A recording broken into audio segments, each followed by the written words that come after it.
Новый виток синского дела. В минувшее воскресенье дедушка одной из пропавших девочек явился с повинной и заявил, что может указать место захоронения Аяны Винокуровой и Алины Ивановой. Вместе с тем в Синск приехали сотрудники правоохранительных органов с проверкой. И в запутанной истории разбирался Афанасий Николаев.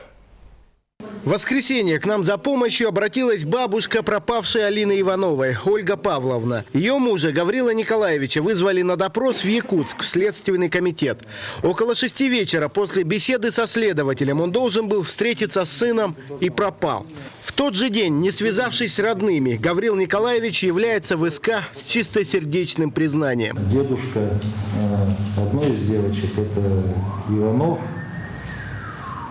Гаврил Николаевич, дедушка из девочек, он заявил, что он причастен к данному преступлению. В явке с повинной Гаврил Николаевич пояснил, что родную внучку и Аяну Винокурову он случайно задавил на автомобиле, испугался ответственности и спрятал тела. Следователь первое, на что обратил внимание, это наличие телесных повреждений на лице у задержанного. Естественно, первое, что он сделал, он выяснил причастность к этим телесным повреждениям сотрудников правоохранительных органов.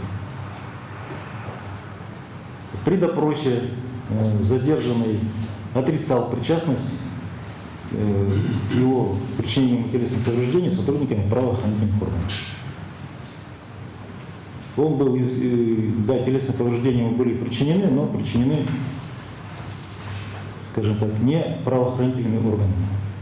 Следователь стал проверять информацию. Гаврила Николаевича еще раз допросили, а затем на вертолете вылетели в Синск для проверки заявленного места захоронения. Тел там не оказалось. Дедушка отказался от показаний. Следователь с сотрудниками уголовного розыска выехал на место происшествия. Но пока каких-либо конкретных результатов по отработке этой информации нет.